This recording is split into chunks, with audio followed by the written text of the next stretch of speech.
If you're considering marrying someone for love, please watch this video.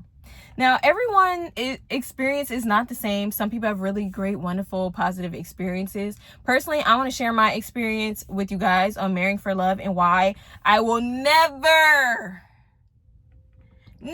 marry for love ever again. And we'll talk about money later. But first, really quick, I want to tell you guys my experience on the experience that I had when I got married for love. So I was 20 years old. So that was really the only thing to get married for. There was no money involved. Like, the only thing to get married for was love. And I was very much in love with this person, okay? Now, throughout the years, several horrendous, horrible things were done to me, happened to me. And now that I can look back, I realized that the feelings of love were not mutual, because if they were mutual, then those things would not have happened to me, right?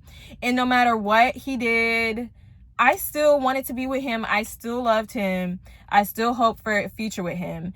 So pretty much marrying for love and being in love with him really clouded my judgment, okay? I was not able to make decisions. I wasn't able to make good decisions within the marriage. So because I was so in love, whenever I should have left him, or whenever I should have set boundaries or done certain things that were going to benefit me, I didn't do them. I just stayed. I was just so in love. I put everyone else in my family first, and I put me last. And I was 100% okay with that at the time. I put my kids first. I put my marriage first. I put my husband first. I put everything above me. If there was an opportunity to make a selfless decision and spend money here or do something like that would benefit the whole family, that's what I was going to do. I was going to benefit my whole entire family. It was never about me. But what I realized was the person I was married to was the complete opposite. If there was an opportunity for him to benefit himself or do something that was going to advance himself or advance his life, he was going to take it 100%. He was going to put himself first. He was going to be selfish. He was going to make sure he was straight. He was going to make sure he was good. And that was it. Like, he was not making decisions that was going to benefit our family. He was not putting me first. He was not thinking about me. He was not thinking of the children.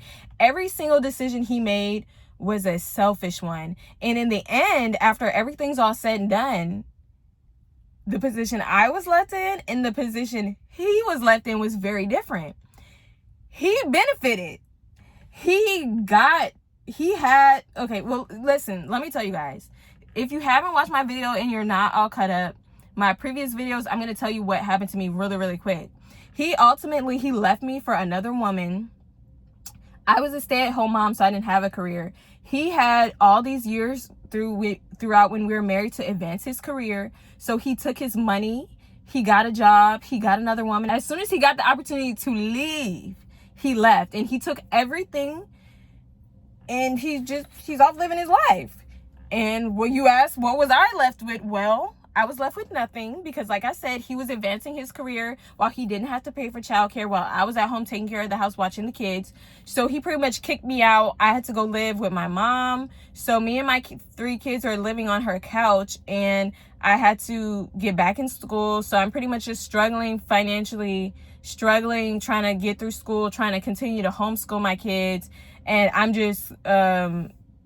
I just have nothing, because I spent years putting my family first. So when it was all said and done, putting my family first and being in love did absolutely nothing for me. And it put me in a horrible position in my life that I don't want to be at. So from this point forward, I am changing the way I think. And I will never marry for love again. I won't date for love. I'm not looking for love. When it comes to dating and marriage, if I had to make a list of things that I'm looking for, love is literally at the very bottom. It is the last thing on my list. What actually got me wanting to talk about this topic was a comment that somebody left under one of my previous videos where I was speaking on dating. I was pretty much saying that I was talking to a guy. He was on the phone. He was interviewing me before the first date. I was talking about how I didn't like that. I also mentioned money. I brought up money when I was talking about a date with another guy. So someone left a comment. It was a man. He left a nice, respectful comment. I have no issue with his comment. He was just stating his opinion.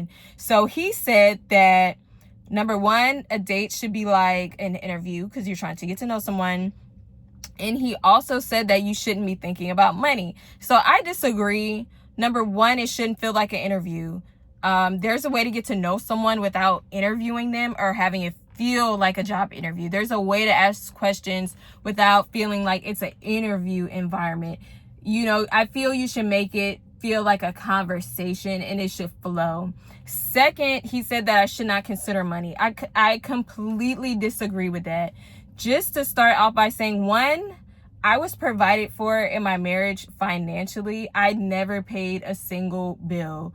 Even in the short amount of time that I did have a job, I had a part-time job. I really didn't make enough money to pay any bills anyway. But I never paid a bill, okay? And I do want to say, I realized that even though someone else was providing for me and paying all my bills, I should always have my own money. That is the mistake I made in my first marriage. So from this point forward, I will never not have my own money, especially now that I have children to provide for. I'm always going to make sure I'm good. I'm financially have my money. That's what I'm working toward right now. But that doesn't mean that I'm going to start paying bills. So in my first marriage, I didn't pay bills. So if I was to ever get married again, I don't plan on paying bills. And that is why I have to consider money whenever I'm dating, or if I'm ever looking to marry someone. I have to make sure that I'm dating someone who can pay all the bills, they can afford it, and that they want to. So I am going to be looking at money. I'm going to be thinking about, you know, what's your career? Now, obviously in the first date, I'm not going to show up and be like, hey, like, how much money do you make? I might ask, what do you do?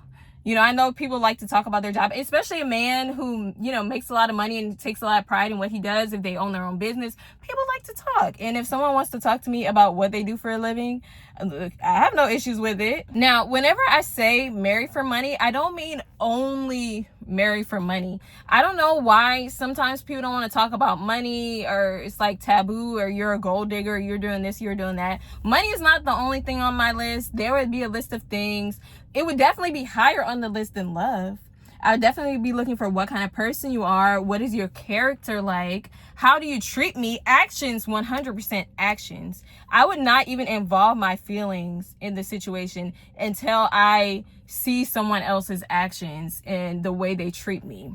But what I do not want to do is end up like some of the women that I see online telling their stories. I think either they're women who don't consider money in the beginning, or they did consider money and they changed their minds. So I see stories of women who are pregnant, who don't want to work anymore because they're big and pregnant, but they can't because their husbands can't afford to pay all the bills, or their husbands can afford, but it would be a strain, and they want their wife to keep working and paying half the bills because it takes some pressure off of them or some weight off of them.